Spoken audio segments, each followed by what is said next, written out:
aí, galera, beleza? Como é que vocês estão? Meus amigos, hoje, mais uma vez, é dia de fazer uma pequena viagem ao passado para tentar compreender melhor os eventos do presente e, quem sabe, nos prepararmos melhor para o futuro. Sim, parte 2 do nosso dossiê, porque eles ainda estão aqui, acredite se quiser. Enfim, vamos começar fazendo uma recapitulação sobre o seu Ivan Haslocker, que, como vimos ontem, documentalmente provado, era um brasileiro que também era agente da CIA, que manipulava a imprensa, e sobre manipulação da imprensa a gente falou de muita coisa. Ele também que foi peça central num programa aí que financiou as eleições de 1962. E aí tivemos vários assuntos, várias coisas semelhantes que aconteceram nos anos 60 e que aconteceram agora em tempos mais recentes com Bolsonaro. A gente falou bastante da CIA. E ficam algumas perguntas no ar. Será que existem mais semelhanças com os anos 60? Com os idos de 2022? Será que foi tudo para tentar proteger o Brasil do comunismo? Será que tem alguma coisa a mais? E aí, para falar sobre isso, a gente vai ter que fazer uma pequena retrospectiva histórica até os anos 60. Começando em 46, com aquela imagem ali, né, de um jornal da Unesco, falando do petróleo, não só do petróleo é nosso, mas de um geólogo que veio ao Brasil, falar do senhor Herman Kahn, falar do Dulles, e aí temos informações novas. Parece que nos anos 70 o Dulles ficou incomodado com algumas críticas que algumas pessoas andavam fazendo, alguns agentes brasileiros, e ele resolveu sair em suas defesas. E hoje nós vamos, inclusive, analisar documentos oficiais da CPI do IBAD, algumas coisinhas que o Ivan Haslocker disse, e no final aquele cidadão, eu não sei nem como se referir a ele, um deus brasileiro, Roberto Marinho, que é o nosso grande desfecho, né, para ver, será que tem semelhanças entre os anos 60 e os anos da década de 2020? Enfim, vamos que vamos. E recapitulação rápida, para quem não viu, pô, veja, porque fica meio sem sentido você ver a parte 2 sem a parte 1. Mas Ivan Haslocker, fundador do IBAD, agente da CIA, surge em dossiês anteriores, a gente sabia, será que ele realmente era espião da CIA? E aí provamos que sim, em um documento aí desclassificado, que foi liberado aí no contexto da história lá do Kennedy, né? Enfim, tá ali. O codinome do Ivan Haslocker na CIA era Auraci 1, e do instituto que ele fundou, que era o Instituto Brasileiro de Ação Democrática, o IBAD, era Auraci. Esse é o número 1. Aí a gente comentou que já tínhamos indícios que existiu uma atuação internacional com matérias que saíram no passado na imprensa, como essa da Folha de São Paulo, onde o embaixador americano na época, o Lincoln Gordon, assumiu que, poxa, enfiamos dinheiro no Brasil, até me arrependo, não teria sido feito, e investiu dinheiro em 62, que na época a eleição presidencial não acontecia no mesmo ano das eleições para deputados, senadores, governadores. Então, aqui foi na eleição, né? Foram mais de 250 deputados federais, 600 deputados estaduais, 8 governadores, se não me engano, 12 senadores. Uma entrevista que o Lincoln Gordon também concedeu à Globo, ao G1, em 2009, onde mais uma vez ele confirma que enfiou dinheiro no Brasil. Olhamos alguns aspectos de entrevistas anteriores, como para Veja, em 77, onde o Lincoln Gordon já tinha avisado que a gente botou dinheiro sim no Brasil, botamos, e aí, é isso aí, me arrependo hoje. E a gente também mostrou que tinha áudios, tem áudios das conversas do então presidente Kennedy com o Lincoln Gordon sobre a situação brasileira e a importância das eleições de 62. E também tinha o áudio lá do Lyndon Johnson com George Beall, aqui já no contexto do 31 de março de 64. Mas por que tudo isso aconteceu? Existe alguma semelhança com o dia de hoje? Temos algo a abstrair disso daqui tudo? E aí, assim como ontem, vou deixar que você faça o seu julgamento de mérito. Vamos tentar analisar a coisa o mais factualmente possível, dando destaque a algumas palavrinhas, trazendo algumas informações extras. E eu acho que é impossível entender 1964 sem entender o contexto da época. O que o Brasil vivia? Se hoje o mundo discute muito a agenda woke, a agenda do SG, que seria assim as tensões versus conservadores, a turma que acha que está passando demais do ponto, esse não era o debate da época. Tinha outros debates acontecendo na sociedade, e em especial no Brasil, se bem que algumas coisas não mudam. Por exemplo, a Amazônia. No ano de 1946, isso aqui é um jornal brasileiro de 47, um ano depois, a turma da Unesco, né, nossos grandes iluminados aí, ONU, Unesco, tiveram a linda ideia de criar um instituto, né, que dá zoom aqui a capa do jornal, o Jornal do Comércio da época, Organismo Internacional para Estudo da Região Amazônica. Confia que é um estudo. A turma estava tentando colocar as mãozinhas na Amazônia, visando internacionalizar a floresta, que não é nada novo, segue no debate até os dias de hoje. Então você vê uma questão que envolve soberania nacional. Mantenha isso na cabeça. Aqui outra notícia. Ameaça à segurança nacional. Internacionalização da ILEA. O principal nome que garantiu que a Amazônia continuou sendo dos brasileiros era o então deputado federal Arthur Bernardes, que foi presidente do Brasil durante a República Velha. O Arthur Bernardes estava na Câmara Federal na época, falou que isso é um absurdo, não vai de jeito nenhum, matou no peito, foi lá, garantiu que a Amazônia era dos brasileiros. Contexto da situação. Em 1949, um jornal chamado O Observador Econômico e Financeiro, eu vou passar, gente, aqui o mais rápido possível, porque tem muita coisa no vídeo de hoje. Esse jornal, ele aparece, inclusive, não só no ILEA Amazônica, como no dossiê da Bucha, porque os fundadores desse jornal têm vínculos com a Bucha, e inclusive é desse jornal que nasce o Carlos Lacerda. Esse jornal, na época, comentou sobre o tema, para ver mais ou menos como andava o debate público. Quem estava ao lado da Amazônia e do Brasil era o Arthur Bernardes. E quem estava ao lado da ONU, dos globalistas, eram os liberais. Esse já era um jornal liberal. Aí você vê assim um tom do texto da época. Esse texto aqui eu vou fazer questão de me debruçar, outro a gente vai passar mais rápido. Perigoso para a segurança nacional, o deputado Arthur Bernardes convocou sua comissão para uma reunião e segredava a cada membro para mais grave que o petróleo. Enfim, aqui você para ler, enfim.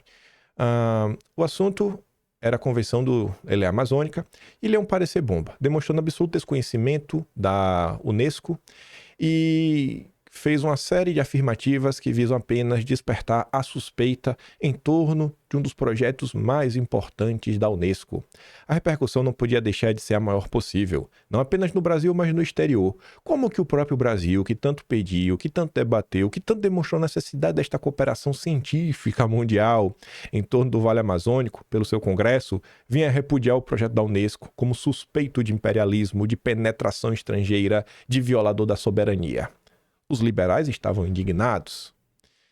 Contaminado pelo terrível vírus do imperialismo, palavra que está na moda, para tudo quanto se quer combater hoje em dia, o Arthur Bernardes investe contra os que louvam o projeto da ILEA Amazônica. Esquece-se que, além dos professores, e aí cita vários, né? Até o Carlos Chagas, os especialistas, eram os especialistas da época, né? O Arthur Bernardes era um negacionista, estava contra a ciência.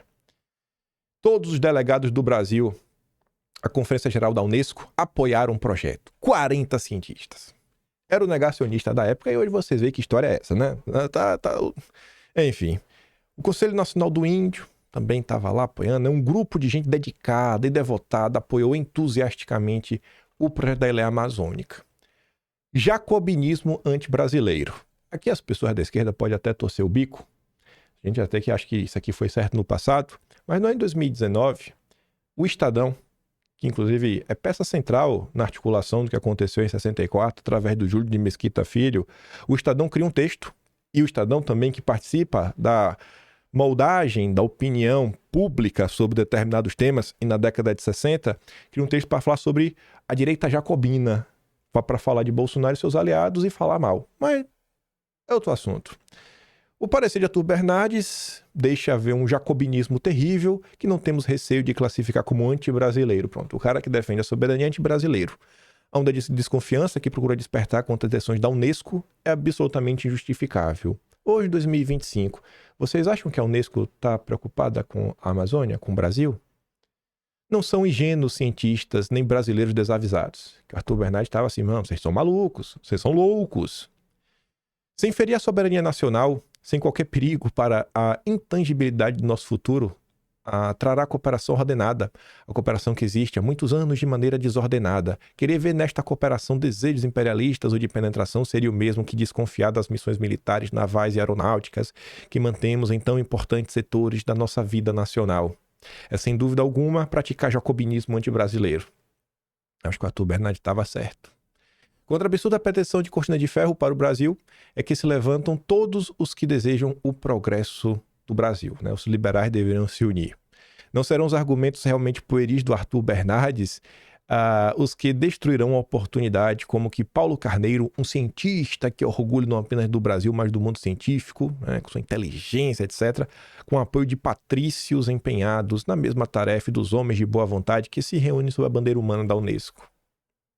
Aí os liberais garantiam, a gente não vai deixar não, a gente vai peitar. Aí ali embaixo, ó, aqui pequenininho. O estudo significaria a internacionalização da Amazônia. E no final do dia conseguiu barrar. E olha a crítica que vinha sendo feita. Entretanto, tivemos frustrado o nosso intento, pois parece incrível que, embora sendo o assunto de transcendental importância, somente o deputado Antônio Maia tinha conhecimento do parecer, já o tendo lido, sem, contudo, formar opinião a respeito. Outros nem conheciam o assunto, outros nem tinham tido tempo de ler o projeto, nem o parecer porque eram muito grandes. A desculpa dos deputados para não se debruçarem sobre o tema tão caro ao Brasil, uma prática que até os dias atuais nada mudou. Então você tinha ali uma cobiça em relação à Amazônia. Na esteira de tudo que estava acontecendo, você vê, 47 começa a campanha do Petróleo é Nosso.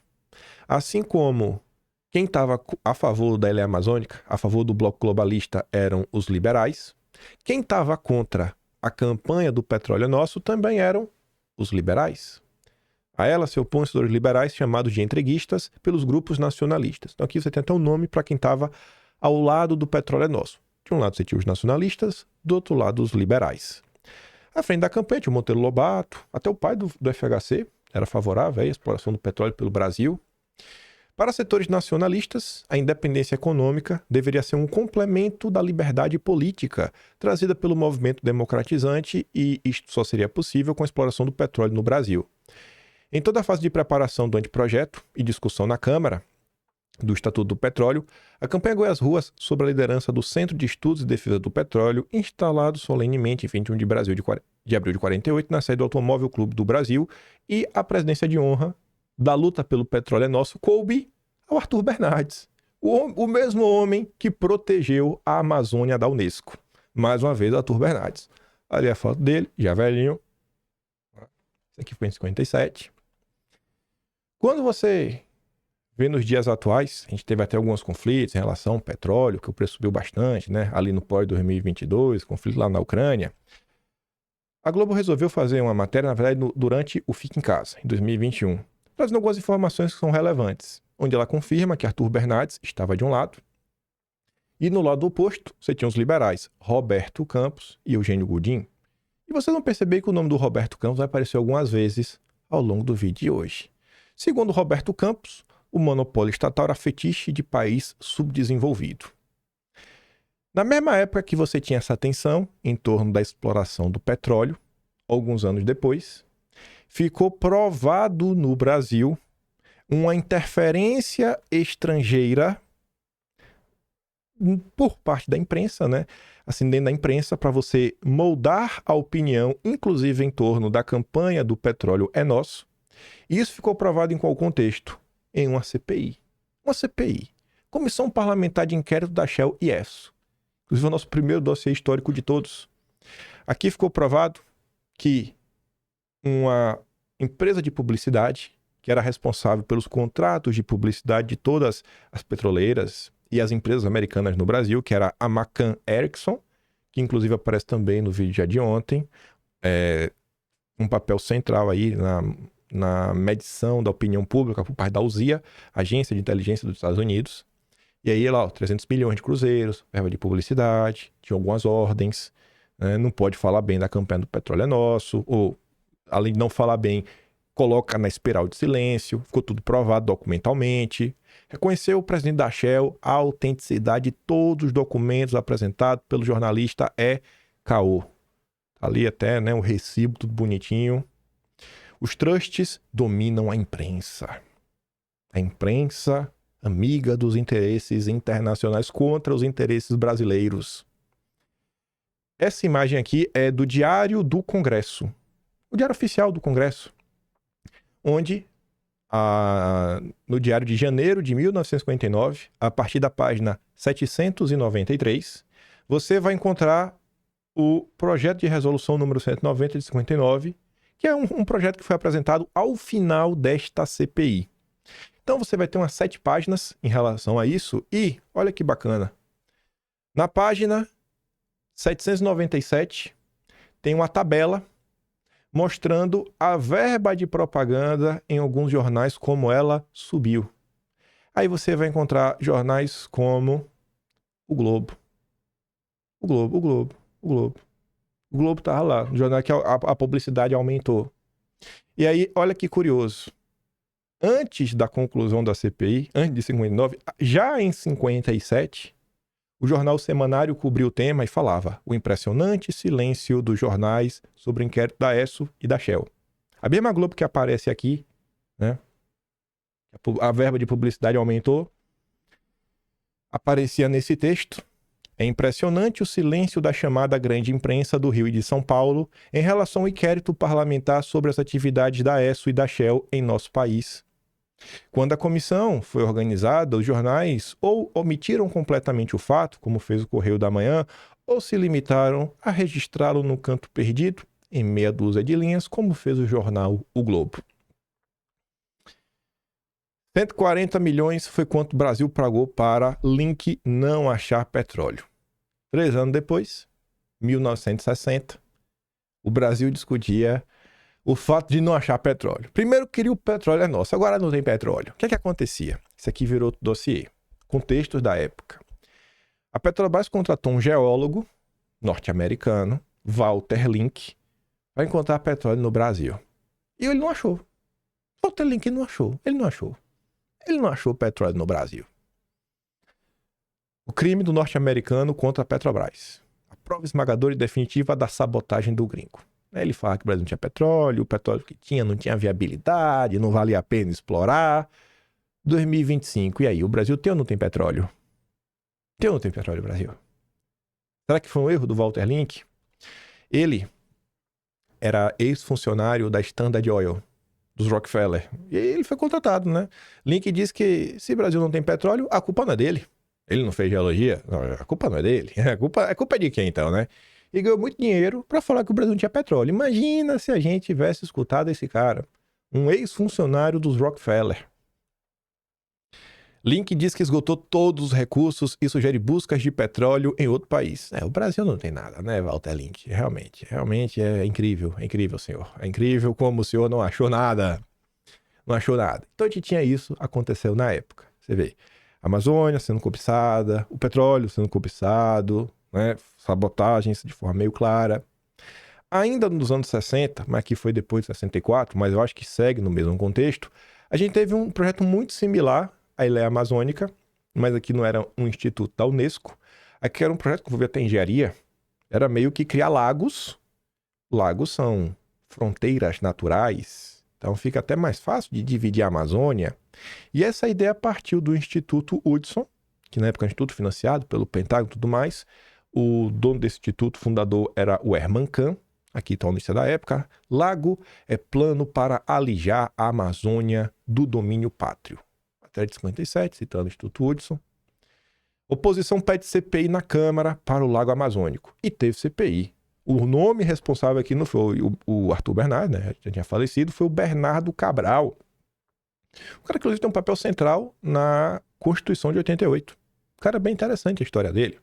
Bernardo Cabral bateu de frente, fez um trabalho muito similar ao Arthur Bernardo e falou: não, vocês não vão tomar a Amazônia. Não vão. Tá ali, ó. A oposição na Câmara quer saber, através de CPI, quais os objetivos reais do Instituto Hudson ao pretender construir o chamado Grande Lago Amazônico. Entre os motivos que colocam o MDB contra a ideia está o fato que o lago separará a Amazônia do resto do país, deixando a região mais dependente dos Estados Unidos. Lembro que na época encontramos um dossiê sobre interesses internacionais só para falar de Amazônia. E aí, isso aqui está no Arquivo Nacional, você pode ir lá procurar. Ele está ali, né? Ingerências externas na região amazônica. Isso aqui é os militares da época, né? A criação do Instituto Nacional da Área Amazônica, em 49, evento este sustentado pelo ENFA, resultando, no entanto, na criação do INPA, Instituto Nacional de Pesquisa na Amazônia, em 52. A pretensão do Instituto Hudson, em 65, que apresentou o projeto de construção do sistema de grandes lagos sul-americanos ligando Brasil, Venezuela, Colômbia e tudo mais. Enfim, né? Isso aí não foi para frente.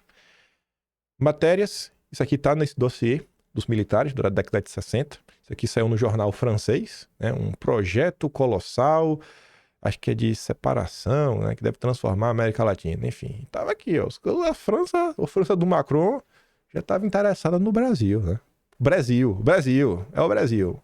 É o Brasil. Deus está vendo, Macron. Outro dossiê, esse daqui do próprio SNI, né? Ali em cima, Serviço Nacional de Informação, 25 de setembro de 1985. Influência externa na região amazônica. E eles comentam sobre a questão da ILEA, comentam sobre o Instituto Hudson aqui no item B. Ainda falam assim, ó, outras ocorrências ilustram também o empenho estrangeiro de interferir na região. Primeiro, inúmeras solicitações de empresas nacionais associadas às transnacionais, dirigidas ao DNPM, a envolver realização de pesquisas minerais em largas faixas da fronteira amazônica. Queriam saber o que tinha debaixo do solo. Excessiva preocupação demonstrada por grupos estrangeiros quanto à manutenção do equilíbrio ecológico da Amazônia com possível retorno à tese do pulmão da humanidade, que comprovadamente carece de sustentação científica. Era as ONGs. Isso sempre teve a cobiça. E aí olha que curioso. Quem reaparece? Quem estava contrário, né, à questão do Lago Hudson, a pessoa mais preocupada com o Brasil. Mas tinha gente que apoiava a ideia. Sabe quem? A mesma pessoa que estava contra a campanha do petróleo é nosso, que estava do lado dos liberais, Roberto Campos. O Herman Kahn, que é o pai dessa ideia, ele escreveu um livro. O livro do Herman Kahn foi publicado no Brasil e quem fez o prefácio foi o senhor Roberto Campos. Ah, é só por causa disso que o Roberto Campos tinha alguma proximidade com o Herman Kahn? Não. O Herman Kahn também veio ao Brasil para falar do seu livro. Ele foi recebido no aeroporto pelo Roberto Campos. Isso aqui em 69. Coincidência, né? Roberto Campos vai aparecer mais algumas vezes. E para por aí? Não. A mais importante de todas é a próxima, mas só para mostrar, ó, vocês aí que conhecem o Klaus Schwab, fundador do Fórum Econômico Mundial. O Klaus, ele é atribuído como uma fusão do Henry Kissinger, fazia com o Janet Galbraith e pelo Herman Kahn. São os gurus do Klaus Schwab. Os gurus do Klaus Schwab, um deles é o Herman Kahn, que tem a linda ideia de dividir a Amazônia através de lados. Vejam só como são as coisas, né? Diz que o Fórum Econômico não saiu só da cabeça dele, saiu da cabeça de outras pessoas. Aí, essa matéria é fantástica. É uma matéria de 14 de dezembro de 1967, que fazia denúncias graves sobre o Instituto Hudson. Qual delas? A principal. O diretor, não o dono, o diretor, o número 2. Depois do Herman Kahn, o número 2 era o Robert Paneiro. Ele veio ao Brasil fazer lobby junto às forças políticas da época. E aí ele procurou discretamente angariar a simpatia de personalidades brasileiras, entre as quais o senhor Roberto Campos, seu amigo, desde o tempo em que era embaixador em Washington para o plano norte-americano de construção de uma barragem à altura de Santarém, no Pará. Esse era o Roberto Campos. E para por aí não. Roberto Campos, o apoio dele a esse projeto pode ser visto num artigo do Globo. Aqui é um dossiê que estava disponível no Arquivo Nacional, hoje não está mais. Mas esse texto aqui você acha no acervo da Globo, né? Tá lá os textos completos. E tá ali, os futuríveis ou o incêndio na caixa d'água. Um texto ali, né, de Herman Kahn. Desculpa, do Roberto Campos. Aí, olha o que ele disse. O Grande Lago e o nacional palhacismo. O Roberto Campos sempre odiou os nacionalistas brasileiros, que ele se referia como nacional palhacista. A recente exploração demagógica do problema expõe-nos a um ridículo mundial. O subdesenvolvimento é triste demais para ser agravado com ares de palhaçada. Entre as imbecilidades circulantes na praça figuram as seguintes. A. Trata-se de uma conspiração do Pentágono para ocupar a Amazônia. Ficou provado que o Instituto Hudson era financiado pelo Pentágono, 85%. Enfim, né? Aí depois ele fala que tinha também interesse na cobiça das riquezas da Amazônia. E quem estava contra isso, ele chamava que era um nacional palhacista. Roberto Campos aparece mais uma vez. Perceba que o Brasil vive uma tensão, né? Sempre o interesse em ter acesso a alguma área rica em commodities, ou impedir o Brasil de ter controle sobre as commodities, como no caso do petróleo. Você via essas tensões.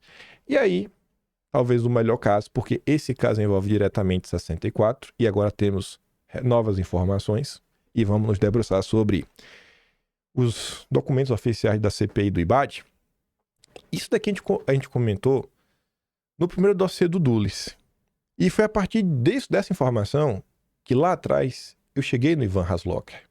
Seguindo a pista do Dulles, um historiador que veio para o Brasil comandar uma mineradora. Na minha cabeça não faz muito sentido. Normalmente, se você vai comandar uma mineradora, você é um administrador, você é um geólogo, você é uma pessoa da área, não um historiador. E ainda chamou minha atenção que ele era filho do secretário de Estado, sobrinho do fundador da CIA, e que o próprio Dulles havia um livro que mostrava que ele conhecia os pormenores da bucha. Eu falei, rapaz, aí tem. Sei que pesquisando sobre ele nos jornais, na Biblioteca Nacional, aqui inclusive a matéria da Globo, olha só, 63. A ADEP é a organização diferente do ADP, de Ivan Haslocker. Isso aqui foi uma fala do Ivan Haslocker durante a CPI. E tá ali, ó, sobre os negócios que representava o senhor Foster Dulles Jr., apresentado pelo depoente ao senhor Castilho Cabral, Ivan Haslocker nada sabe sobre mineração, as condições e possibilidades brasileiras nesse campo, não podendo avaliar da conveniência ou da inconveniência da concessão da licença para explorá-lo. Tá meio confuso, mas o que rolou? O Castilho Cabral relatou durante a CPI que o Ivan Haslocker chegou na casa dele com o Dulles, porque o Castilho Cabral estava sendo cotado para ser o ministro de Relações Exteriores e Minas e Energia do governo do Jânio Quadros. Então o Dulles foi lá para tentar resolver a questão da Hannah Mine. E quem que foi abrir as portas? O Ivan Haslocker. É tipo que o Roberto Campos tentou fazer por Robert Paneiro do Instituto Hudson. Outra matéria também do Globo, de 63. Haslocker diz que não revelará os nomes dos contribuintes do IBAT. Hoje a gente sabe que parte do dinheiro, né, veio da turma da CIA e da turma dos Rockefeller. Nunca pensou que o IBAT e a ADEP viesse a ser um dia motivo de constituição de comissão de CPI, né? O Ivan Haslocker nunca imaginaria isso. Aliás, tendo o senhor Foster Dulles, presidente da Hana, demonstrado o desejo de conversar com um político influente, levou o senhor Castilho Cabral Castilho Cabral. Conversaram sobre dificuldades de interesses com relação à Hana Mine. O Castilho Cabral disse que seria o ministro do exterior do Jânio Quadros e então daria soluções de dificuldades. Ao ser elaborada a carta de princípios da ADEP, procurou introduzir um item de apoio à política externa do seu João Goulart e o depoente foi contra. Então a turma estava lá. E aí, para você entender esse contexto, a gente trazer algumas informações novas, e o Roberto Campos, infelizmente, vai aparecer de novo, temos que voltar nessa matéria, a gente já falou dela muito tempo atrás, em um dos dossiês do Dulles. O Complexo Industrial Hana, parte 1. O que é que acontecia no Brasil? A cobiça em relação a tomar as riquezas do Brasil, ela está presente há um bom tempo. A gente começou ali a partir de 48.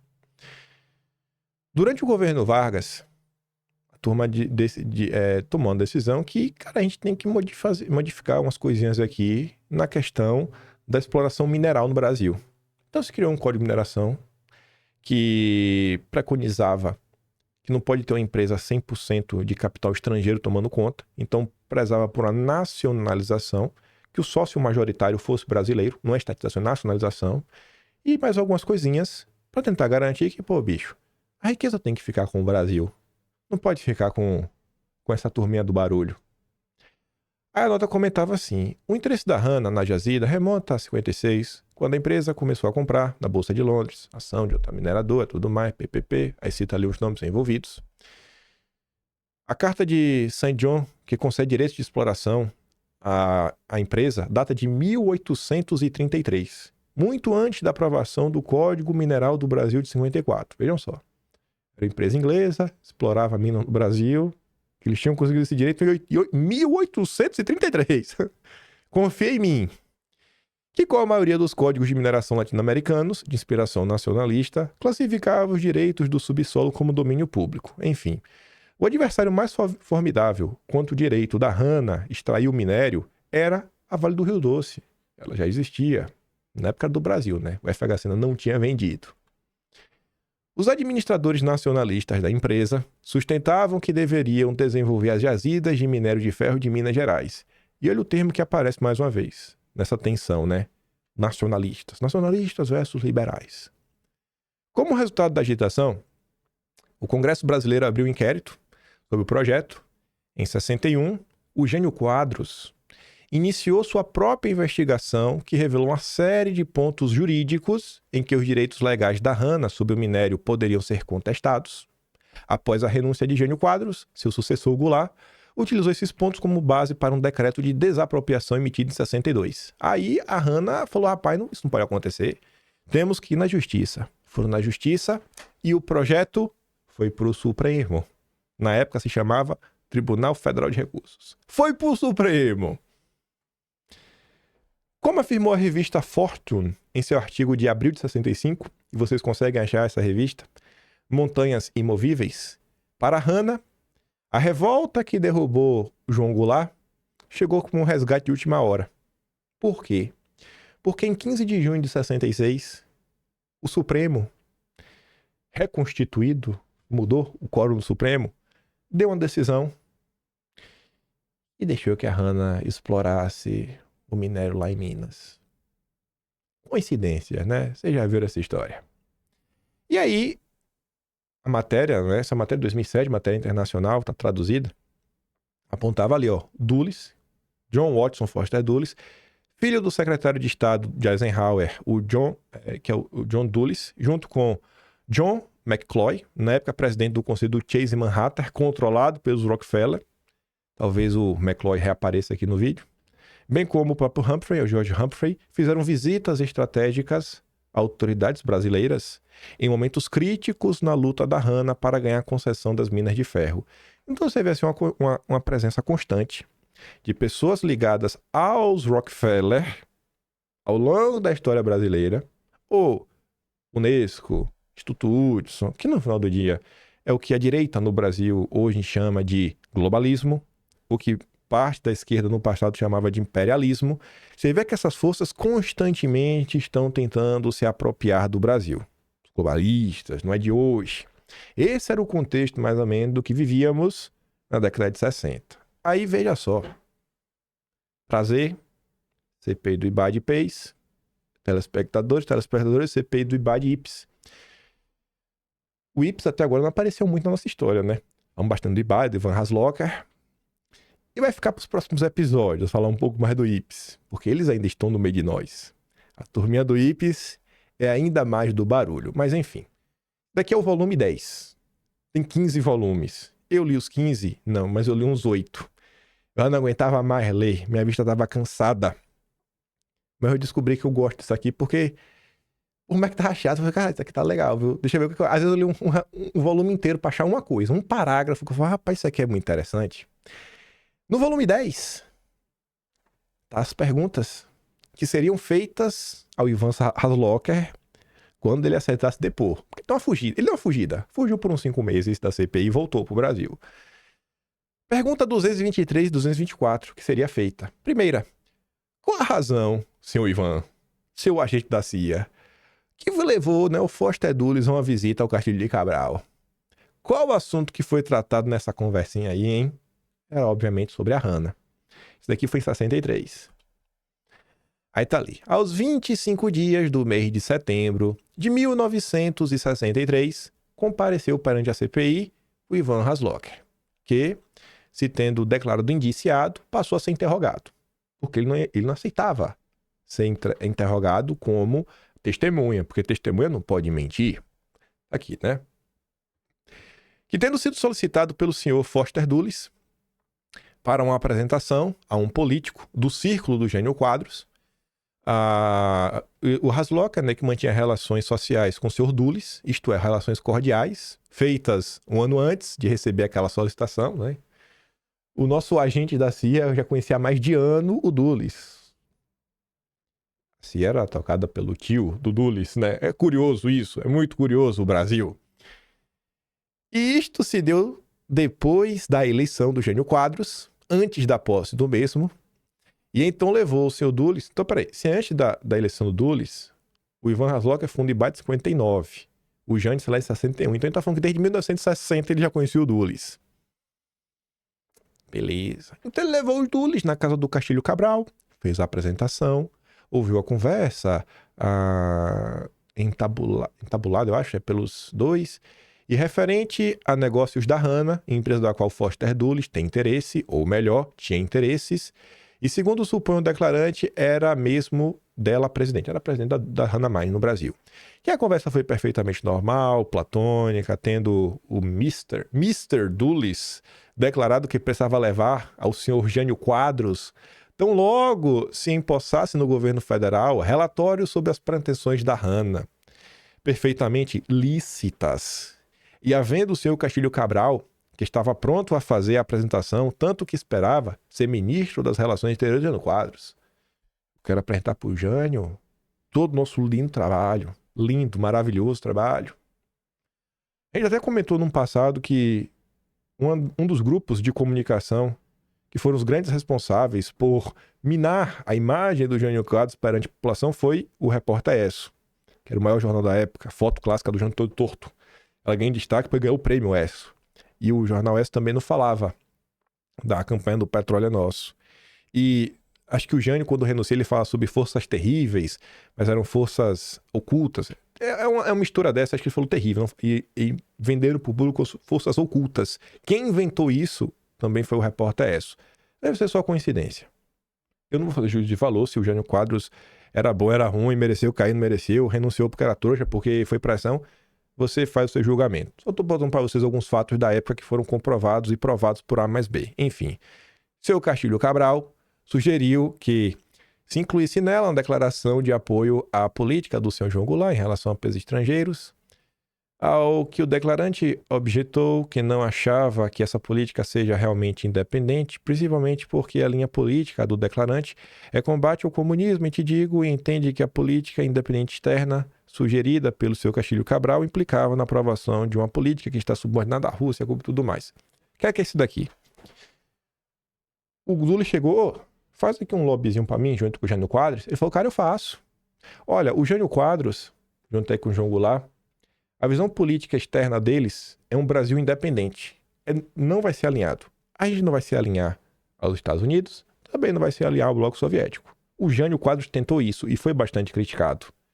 Aí ele falou, eu posso tentar abrir uma porta para vocês junto ao Jânio, mas fazer um documento em apoio à nossa política externa independente. Não, isso é independente não dá, porque nós somos anticomunistas.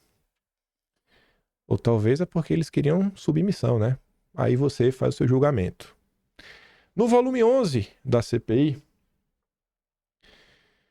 deputado José Aparecido diz que os objetivos do IBAD não são de combate ao comunismo, mas sim do combate às inspirações da indústria nacional. Será? Não sei. Como a lei de remessa de lucros para o exterior e instrução de 242 e a instrução 242 da SUMOC. A SUMOC, na época, era meio que o Banco Central. O Banco Central surge em 64. Acho que a gente vai falar sobre essa remessa de lucros no próximo episódio. Talvez o Roberto Campos tenha uma participação nela. Talvez o Walter Moreira Salles também tenha uma participação nela. Não sei, saberemos. Pois sendo firmas brasileiras, as contribuintes do IBAD, não seria admissível que elas estivessem contribuindo para prejudicar a própria classe conservadora a que pertencem ou ratificando classes produtoras nacionais.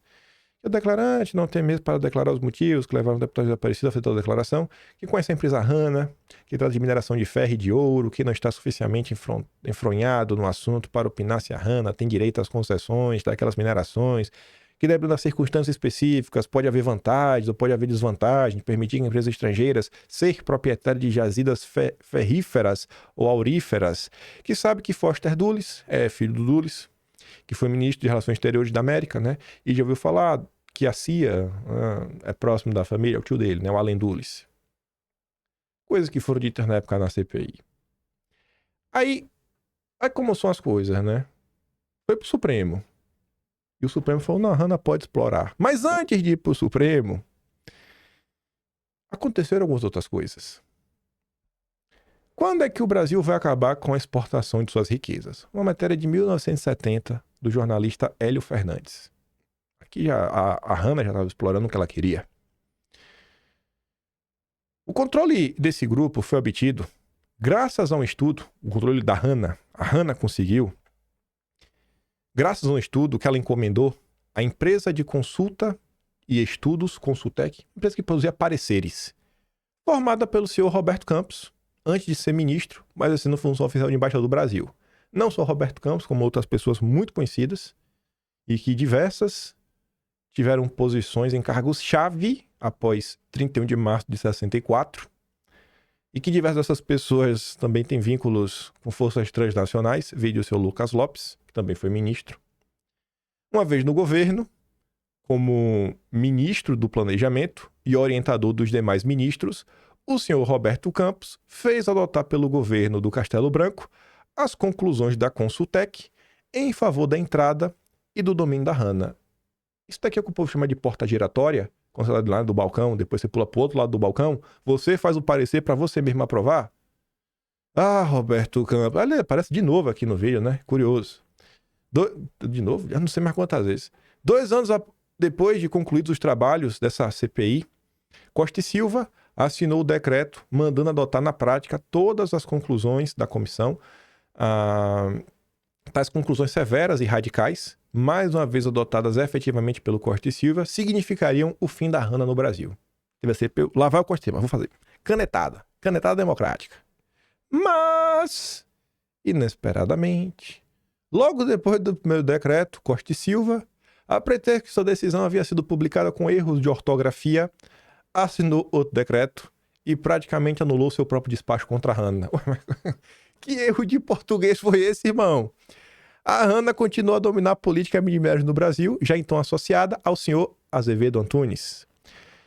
Se o McCloy, que veio ao Brasil falar sobre a Hanna e era presidente do Chase Manhattan, dos Rockefeller, o Azevedo Antunes, ele sentava, ele era um dos conselheiros do Chase Manhattan e fundador do IPES, o grupo que trabalhava junto com o IMBAD, que a gente vai comentar amanhã. Amanhã a gente fala do IPES. Também em 1970, rigorosamente verdadeiro, houve uma reunião super importante no iate do senhor Roberto Campos, motivo, tratar da reunião das principais empresas estrangeiras que agem no Brasil no setor de minérios, presentes o dono do iate, o ex-ministro Lucas Lopes, Azevedo Antunes, e representantes da Hanna, Bentley Steel, United States Steel, etc. Idioma falado nessa reunião, naturalmente o inglês. Ah, Bob. Hanna, 30 anos de exploração. O Hélio Fernandes voltava para comentar sobre o caso com mais informações. E ele comenta, né? Para Hanna, a chamada abertura, né, é mais embaixo. Chegou em 64 com um golpe que derrubou o governo Goulart. Nesses 15 anos, associada com outras multinacionais e com testa de ferro Azevedo Antunes, a Hanna passou a deter o monopólio da exploração e exportação do minério de ferro no Brasil. A ação predatória da Hanna contou com a inestimável colaboração de Roberto Bob Fields Campos, no cargo de assessor técnico da multinacional, ganhou $50 mil para elaborar um projeto que concedeu a Hanna um porto exclusivo na Baía de Sepetiba e uma estrada de ferro particular. Que isso daqui era 2 demandas que a Vale do Rio Doce, né, batia de frente. Por $50 mil, viu? Rapaz, mais barato do que as 30 moedas do Judas. Em 65, a Fortune escrevia: aqui é uns pontos que eu fico de cara. O jornalismo no Brasil já foi assim. Numa época que não tinha internet. A matéria da Fortune de 65 aparecia no site da NACLA, no site internacional, mas pô, já tinha internet, já tinha muita coisa digitalizada. Você fazer uma pesquisa, você acha muita coisa. O Hélio Fernandes tinha tomado conhecimento das revelações da Fortune em 79, ele já sabia disso. Você vê que era uma matéria importante, que pautou uma nota de 79 do Brasil, que eu não acho que o turma da NACLA parou para ler o Hélio Fernandes. Sim, já tivemos bons jornalistas.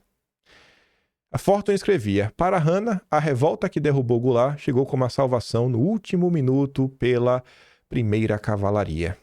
A pretensão da Hanna feria frontalmente o Código de Minas brasileiro de 34 de 54. Era o contexto da época. Existia um contexto da luta pela soberania nacional. Fala que a Consultec já falou isso daí.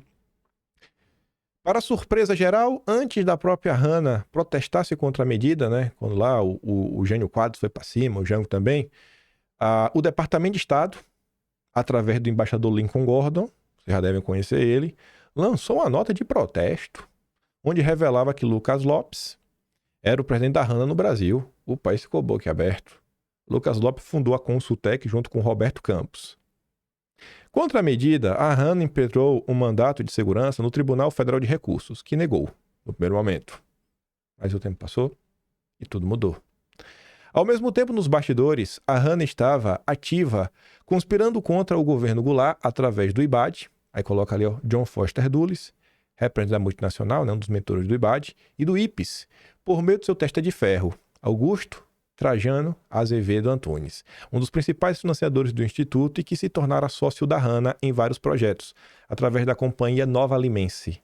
O Azevedo Antunes ele é fundador do IPES, ele funda o IPES, não é que é só um financiador, ele funda. Logo após o golpe, um dos diretores da Hana, John McCloy, ex-presidente do Banco Mundial e diretor do Chase Manhattan, Banco dos Rockefeller, devidamente acompanhado pelo embaixador Lincoln Gordon, esteve com o Castelo Branco, sugerindo-lhe que a restauração das concessões e vantagens da Hana era uma das condições necessárias para o Brasil receber ajuda dos Estados Unidos.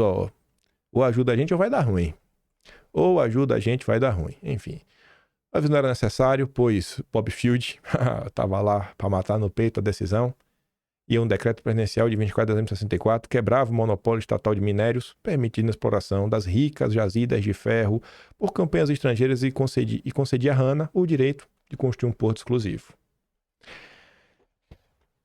Diante dessas denúncias, um ano antes até, o Dulles, ele apareceu para fazer uma crítica. Um trabalho, gente.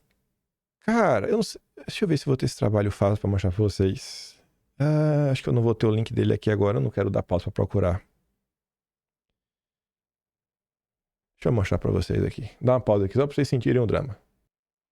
Pois bem, o Dulles, ele resolveu escrever um texto para rebater o que está aqui nesse livro. Essa tese aqui, na verdade, da Jan Knippers Black. Estados Unidos, a penetração no Brasil. E eu parei para isso daqui, isso aqui é de 77, um ano antes. E o Dulles teve que responder. Tá aqui, bonitinho. E eu fico de cara como um trabalho desse é produzido por quem não mora no Brasil. Deixa eu só mostrar para vocês o índice. Olha o tema que a pessoa está lidando, né? Estados Unidos, segurança e a Revolução Brasileira. Aí falam algumas coisas. Links de grupos e a desnacionalização do interesse dos valores. Aí fala questões eleitorais, desnacionalizando as elites financeiras, manipulação da imprensa, falando questão de trabalhador e tudo mais. Interesses institucionais transnacionais e a interação com as elites militares. E aí fala um monte de coisa, segurança de quem. E nesse contexto ela vai falar aqui, ó, Estados Unidos, a União Brasil, tantas outras coisas.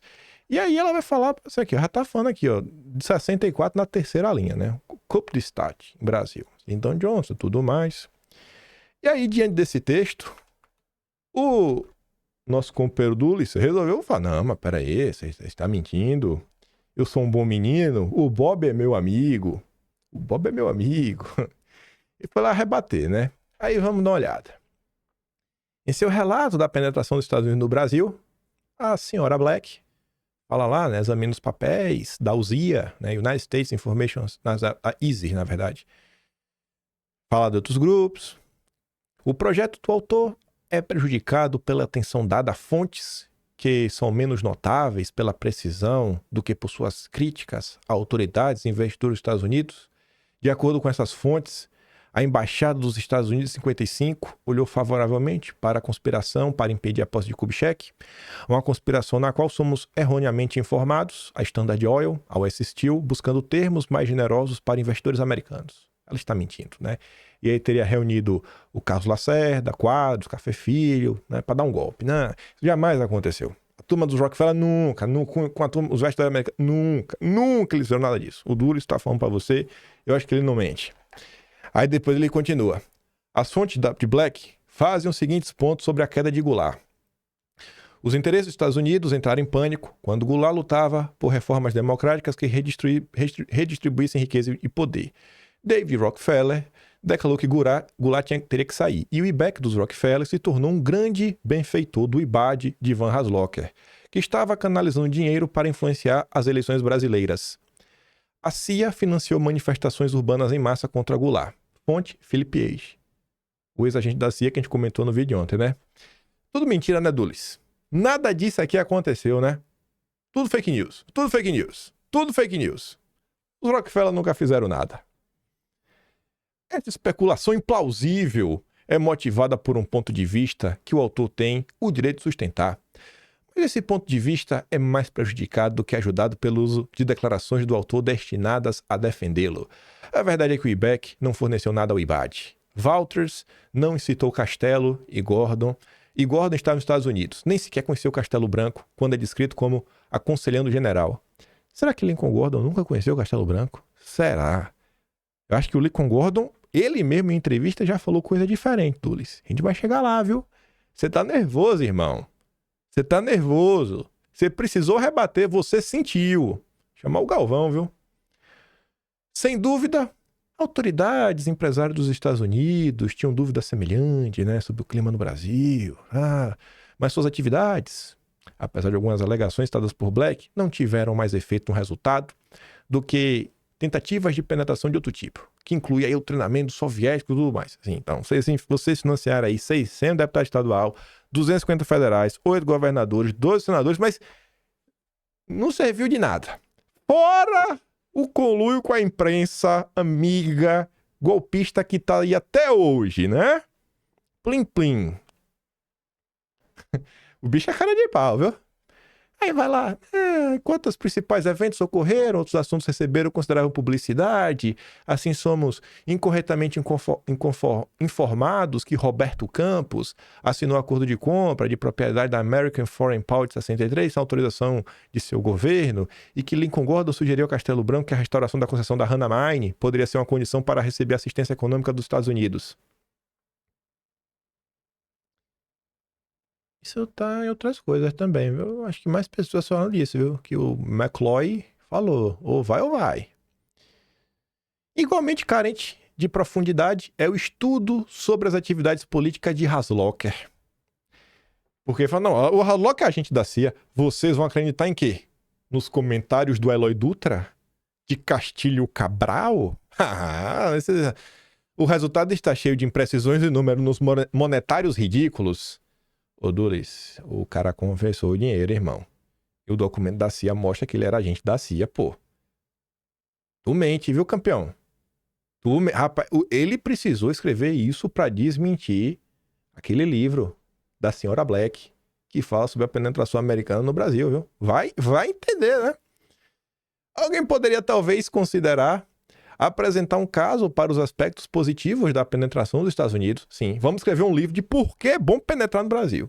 Citando que poderia ser visto como benefícios e possivelmente até citando os linha dura que, depois de 64, declararam que o Brasil precisava de uma verdadeira revolução e obteve apenas metade dela devido à influência dos Estados Unidos. Mas um ponto que precisa ser feito é que nenhum estudo de penetração, seja negativo ou positivo, deve subestimar a soberania do Brasil ou capacidade de seus líderes de tomar decisões em nome do seu país, independentemente dos desejos dos estrangeiros.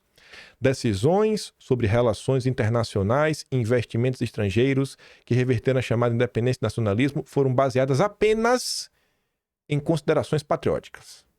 Tudo o que foi feito aí para vilipendiar a soberania nacional contra uma pauta nacionalista, tudo isso aí, isso é porque eles eram patriotas. Né? Não teve nenhuma interferência. Nenhuma, zero. Confia no Dulles. Portanto, é injusto sugerir que um relacionamento passado entre a Hannah e o Bob, descrito como ministro da Defesa de Castelo, influenciou o decreto de mineração do governo de dezembro de 64. Eu estou emocionado. O Bob é meu amigo. Ele é técnico. 100% técnico, na mais fina técnica. $50 mil fazer um parecer. Técnico, 100% técnico. Foi pro Supremo. Decisão patriótica. Vocês conseguem entender um pouco do contexto da época? É uma cobiça. E, gente, não é que só tinha essa cobiça. É cobiça de vários países. De vários. A gente tá falando aqui porque é o contexto da turma que a gente tá comentando. Pelo amor de Deus. Tinha também cobiça dos soviéticos? Tinha. Tinha cobiça do Reino Unido? Eita. Será que vai aparecer algum arquivo algum relato da inteligência britânica nos próximos episódios? Com certeza. Isso ninguém nunca nem comentou. A rainha. Tô de olho na senhora, viu? O Bob é meu amigo. Vai lá, abraça o Roberto Campos, lambe ele. Ai, técnico, 100% técnico. O caráter da liderança brasileira também não é adequadamente representado ao explicar 64 em termos de disposição de brasileiros importantes de conspirar com os Estados Unidos para minar e finalmente depor o governo, né? Não, isso nunca aconteceu. O Duros precisou escrever isso para rebater os burburinhos da época. Esse era um pouco do contexto da época. O fato de Castelo Branco ter tido seu primeiro almoço presidencial e sua última ceia presidencial com Vernon Walters deve ser entendido como uma demonstração de sua confiança na soberania do Brasil e seu desdém pelos perpetradores de infâmia, como aquelas dirigidas contra Roberto Campos. Bob é meu amigo. Universidade do Arizona, John Watson Foster Dulles. Esse é o Roberto Campos. Mas a gente vai falar mais dele. Calma, não fica com raiva dele ainda não. Aguenta. E não é que a gente vai falar dele só hoje ainda. A gente vai falar dele agora. Ainda, Roberto Marinho. Mas a gente vai falar mais amanhã. Nosso grande Roberto Campos. Ainda na década de 60, levando de penetração americana no Brasil, tivemos mais uma CPI. Era CPI pra tudo que era lado. Sabe qual é a CPI? Da Globo. Pra entender aí as conexões da Globo com o grupo Time Life. Vai ser a revista Time? Então. CPI da Câmara concluiu pelas ligações entre a TV Globo e o grupo Time Life. Isso aqui a gente comentou lá atrás, eu não vou trazer em detalhes tudo que foi dito. Você procura lá o dossiê da época. CPI concluiu a TV Globo pelas ligações ilegais com o grupo Time Life. Já mais ou menos o parecer final. Olha que engraçado, né? O Cruzeiro. 6 de maio de 66. Essa revista aqui é do Assis Chateaubriand. Ele era meio rival da Globo, né? Porque disputava a audiência. Roberto Campos atua como se fosse agente do Time Life. De novo, Roberto Campos! De novo, cara! O homem que serve a todos os governos. O superministro Roberto Campos. Favorecidíssimo por uma propaganda maciça dentro e fora do Brasil pelos mesmos grupos estrangeiros que invadiram nossa imprensa. Parece ser o homem de confiança no Brasil. Aí fala um monte de coisa lá. Roberto Campos chegou a ser definido por João Calmon quando o acusaram de ser agente da Hanna. Não era não, né? Mas agora, com todas as implicações que surgem, ele procede como se fosse agente dos grupos estrangeiros invasores da imprensa nacional. Talvez o senhor Roberto Campos faça isso por desde a publicidade desses órgãos nos Estados Unidos e na América Latina. Ele que é sedento de notoriedade. Observou aí o Calmon. Ressaltou que o deputado capixaba, né, o perigo que representava deixar em mãos dos sócios da ESSO e da Time Life um veículo dessa força. A ESSO lê-se os Rockefeller, né? Lê-se globalismo. Olha o perigo da Globo. Olha o perigo, gente. Olha o perigo. Infelizmente, esse foi um episódio lamentável em que, se fosse melhor conduzido, hoje poderíamos estar livres da Globo. Graças a Deus, o Roberto Campos estava do lado da Globo, né? E aí, só para falar da Globo, aqui de 94, linda foto aí do nosso grande Roberto Marinho, ao lado do professor Klaus Schwab. Nessa ocasião, Marinho foi convidado a fazer parte do fórum, desde 94. Tu aí chorando, né? Ayrton Senna nos deixando. 19 dias que o Ayrton Senna tinha deixado, né? Dia 31 de maio, 21, nem lembro mais. Por aí, né? Nem lembro agora a data do Ayrton Senna. Enfim, né? E aí tava lá todo mundo, né? Pensando no Ayrton Senna, que tinha se ido. E o Roberto Marinho já se filiando de vez ao Fórum Econômico Mundial. Enfim, falamos tudo isso daí. Trouxemos vários contextos, onde você pôde perceber que a tensão sempre se dava entre grupos que estavam preocupados com a soberania nacional, ou algumas possíveis implicações de abrir demais o Brasil para interesses estrangeiros, e do outro lado você vê uma presença constante das mesmas pessoas, do chamado bloco imperialista, bloco globalista, tentando aí pegar um pedacinho do Brasil. Esse era o contexto da época. Basicamente é isso. Forças soberanas versus forças internacionalistas. Aí vamos tentar entender um pouco mais agora de 64, sem fazer julgamento de mérito, você faz o seu, e vê até se tem alguma similaridade ao que representou o governo Bolsonaro. A trama internacional e o golpe empresarial militar de 64. Ação política e ideológica da AUZIA no Brasil. Você pega essa tese, você pode dar uma lida em tudo. Eu quero destacar só duas coisinhas indo muito direto ao ponto. A ação da AUZIA para a construção de consenso inclui popularizar e transmitir imagem positiva da presença dos Estados Unidos, associando ao sucesso do desenvolvimento nacional. Seus planos de ação eram sistematizados em documentos denominados Country Plans, planos para o país. A gente comentou muito sobre a AUZIA ontem, né? Então, ela tinha essa ideia. O cara tem que fazer aqui vender a imagem, vender o nosso peixe bem nos países. Até aí tudo ok. Enfim. Aí falava lá do plano de 54, plano de 56, falava um monte de coisa, né? Enfim. O plano elaborado para o ano de 57, que é o ano até que começa a CP dos Rockefeller, acrescentava a urgência, olha só, em convencer os brasileiros de que o nacionalismo, agora caracterizado como ultranacionalismo, representava uma séria ameaça ao desenvolvimento brasileiro e indicava a importância de popularizar o Programa de Cooperação Internacional de Assistência Técnica, o ICA. É só, né?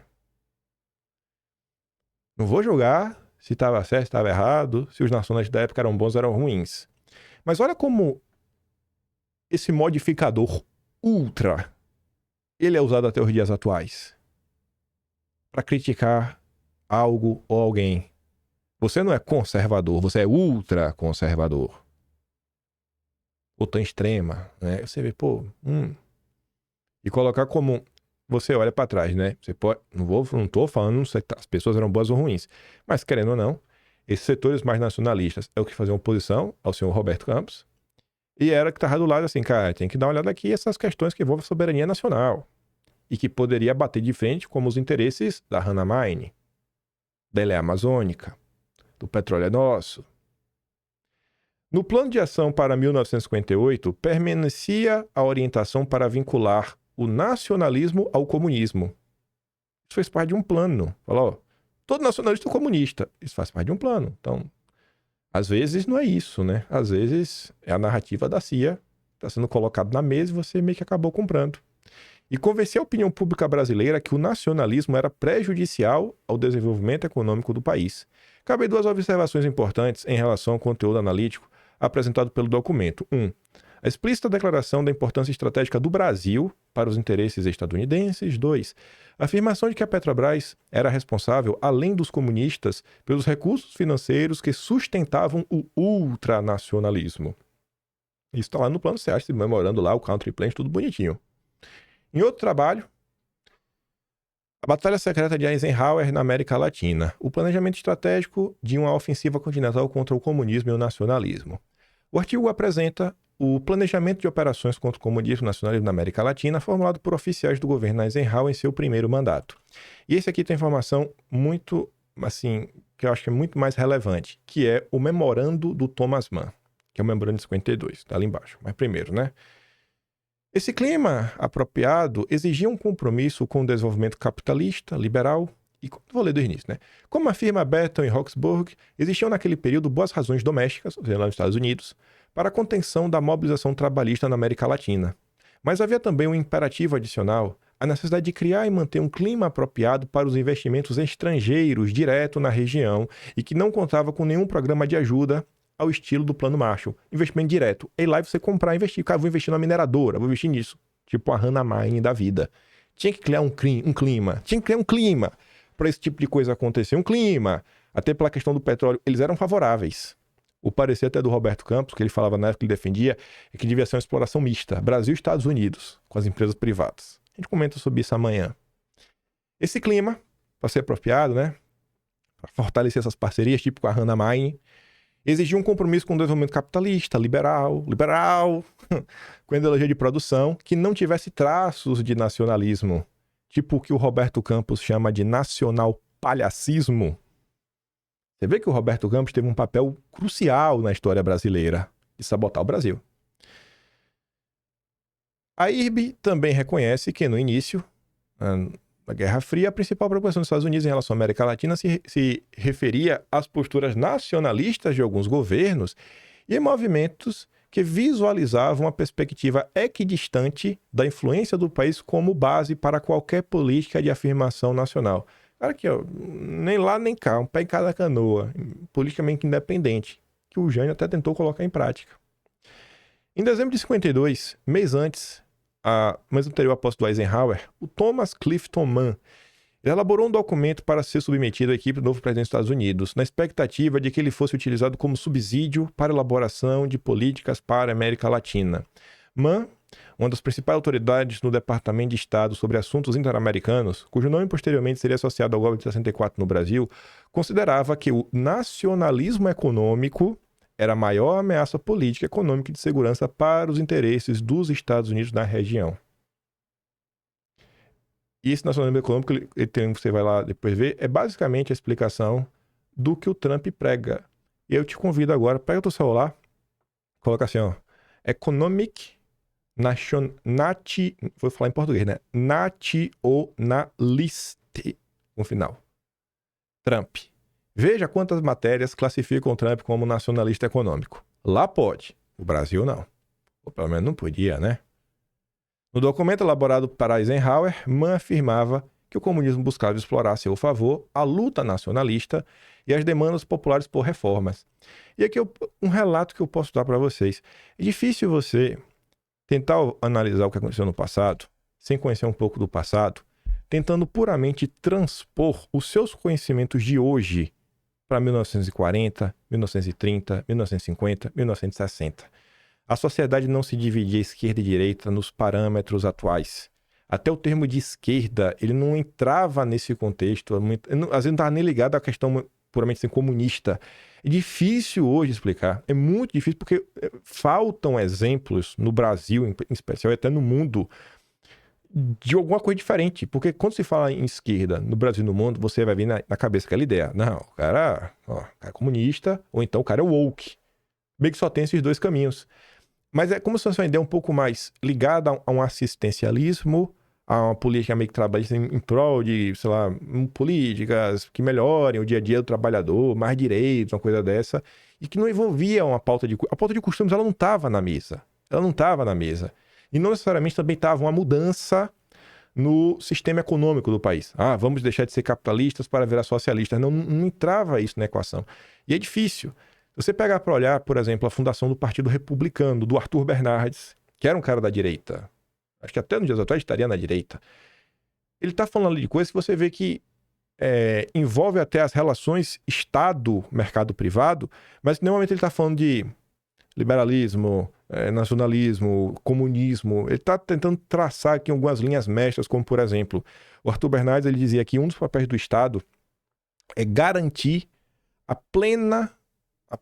pleno funcionamento do mundo privado. Em qual sentido? O que é papel do Estado? Impedir a formação de cartéis, a formação de oligopólios. Ele não diz assim, o Estado tem que ser dono da Sapatobras, da Bonebras, disso. Não, ele fala assim, o Estado tem um papel, a depender do setor estratégico, tem que ter alguma interferência do Estado.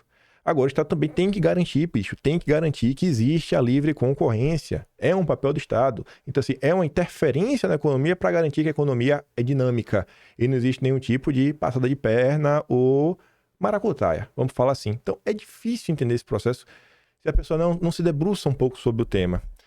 Enfim, e ele está comentando, cara, tinha ali um bloco comunista que tentava se apropriar. Porque tinha deputado que eles estariam na frente mais nacionalista que ele não era um comunista. Não era lá da turma do Prestes, por exemplo, que era um dos representantes, sim, esse era, no Prestes, dessa corrente comunista. Tanto que uma das críticas que faziam ao Jânio na época, o Jango, era que ele não combateu os comunistas como devia. Ele meio que fechou os olhos. Eles não acusavam o Jango de ser um comunista, mas de ser leniente com o comunismo. Consegue mais ou menos pegar? Enfim. Esse livro aqui ele é publicado em 1963, aqui já quase chegando ao final. É do Eloy Dutra. Ele está comentando sobre a CPI a fundo. E ele fala que a história vai dar o que o Ivan Haslocker merece. Esse livro é curtinho, tem menos de 100 páginas, recomendo a leitura, quem tiver interesse em saber mais sobre o tema. E aí, Só para mostrar, assim, os trabalhos de hoje, meio que eles batem com as denúncias da época. Seja o memorando ali do MAN, falando, ó, cara, esse nacionalismo é um problema, esse nacionalismo é econômico pra gente. Os caras estavam preocupados com o aspecto econômico do Brasil. O aspecto econômico, sabe? Não, os caras estão nem ligando aí que tá tomando conta do Brasil. Faria pouco a meu perão primeiro. E aí tava ali, né? Um bom ângulo, esse que a Gazeta de Notícias escolheu. A legenda do anticomunismo serviu de pretexto para o combate ao nacionalismo, que é basicamente a estratégia que estão lhe colocando. Realmente, os órgãos corruptores como o IBAD vivem fundamentalmente não de ideias ou teses, mas de pretextos. Pretextos esses que apenas precariamente encobrem o principal, os objetivos a conseguir. A acusação ibadiana de comunista a quem quer que seja que se recuse à humilhante posição de pau-mandado de sua inconfessável orientação é notória. E aí depois ele cita nas coisas lá, cita o próprio Dulles, o Kennedy, né? Enfim, de mil e uma coisas. Esse livro do Eloy Dutra, ele até coloca aqui coisas que você vai achar nos documentos oficiais da CPI, que é o que mandava, né? A ADEP, que era Instituto Brasileiro... Não, desculpa. Esse aqui, na verdade, é o IBAD mesmo, Instituto Brasileiro de Ação Democrática, é do IBAD mesmo. Aqui, assinado pelo Ivan Haslocker. Aqui, por exemplo, mandando para um deputado, Arthur Oscar Junqueira, discutindo valores. Eu estou enviando para operações da ADEP, sob a supervisão direta, um cheque no valor de 40 milhões de cruzeiros. É que era para provar que estava rolando um dinheiro doido. E aí, isso aqui está no livro da Eloy Dutra, mas se você pegar os volumes da CPI, tem no site da Comissão da Verdade de Pernambuco. Tem todos os volumes e os adendos, e os anexos. Você pode pegar lá e dar uma olhada. Aqui é outro documento que também está no livro, também para o Junqueira. Também é um documento do Ivan Haslocker, tá aqui o nome dele, com cópia para o senhor Lielcio Franga. Eu acho que é isso, né? França, enfim. Aí também falando de valores, importância e tudo mais, ó. Estão mandando 38 milhões, sendo que no dia 15 já tinha mandado 40 milhões. Enfim, né? O dinheiro rodava doido na época. E aí chegou dos nossos finalmente. Eu vi esse tweet esse ano agora, de 2025. Tanto faz a pessoa, não quero pegar no pé de ninguém. Mas olhar o contexto, né? Vejam só. Na minha postagem anterior, isso aqui é 2025, 9 de janeiro de 2025. Na minha postagem anterior, que falava que o Brasil não possui relevância política e estratégica para os Estados Unidos, alguns não concordaram. Minha análise é baseada em 2 documentos da política externa norte-americana que não citam o Brasil em nenhum momento. Aí eu pergunto para vocês, gente. Será que o Brasil não tem nenhuma relevância para o mundo? Não é para os Estados Unidos, é para o mundo. Para o mundo. Para o mundo. A gente está falando dos Estados Unidos porque envolve os Estados Unidos, porque a gente está falando de um caso bem específico. Mas a gente fala de uns 2 países diferentes. Tá entendendo?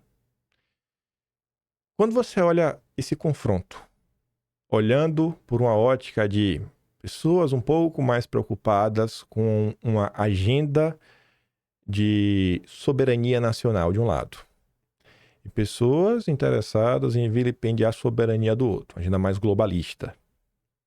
Quando você olha aqui para esses eventos, quando você vê que... Olha até a Globo como exemplo, né? Que a Globo segue fazendo até hoje. E aí você olha assim um governo Bolsonaro. Olha o discurso que Bolsonaro meio que coloca na mesa. Essa direita no Brasil meio que Bolsonaro lidera. A turma meio se preocupa, né? Com essas forças internacionais. Então, tenho minhas dúvidas se o que motivou algumas pessoas a tomarem determinadas ações em 1964 foi impedir que o Brasil fosse alvo de um golpe comunista ou se economicamente era vantajoso vilipendiar a soberania nacional. Talvez sabotar essa agenda que se preocupa com o Brasil e tentar emplacar uma agenda mais liberal, né? Parcerias, investimento estrangeiro direto e coisas que no final do dia meio que uma coincidência, né? Uma coincidência, as coincidências que nos mostram que no final do dia essas riquezas nunca param na mão dos brasileiros, né?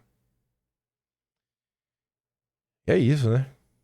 Eles ainda estão aqui, mesmo. Vide a Globo. Amanhã Falaremos um pouco mais sobre algumas pessoas em específico que tratamos aqui, sobre os garotos dos Rockefeller no Brasil e o que dá para provar, né? A gente não vai falar assim da boca para fora, mostrando realmente assim uns vínculos e algumas coisas que chamam muito a atenção. E por hoje é isso. Se gosta do meu trabalhinho, quiser dar um pouco mais, passando no canal, tem um botão de valeu, tem um Patreon na descrição e tem um Atlas brasileiro, onde a gente registra toda a história do Brasil recente e, obviamente, a gente vai pegar tudo isso aqui e também transformar em um capítulo à parte lá do Atlas. Inclusive, tem a ideia que após 4 anos, né, o fim da era Lula 3, pegar todos os dossiês históricos e tentar juntar, tentar escrever um pouco um livro, né, um livro só com dossiês históricos sobre coisas interessantes que aconteceram ao longo da história do Brasil. Aquele grande beijo e abraço. Vejo vocês amanhã. Tamo juntos. Valeu, meus amigos. Fui!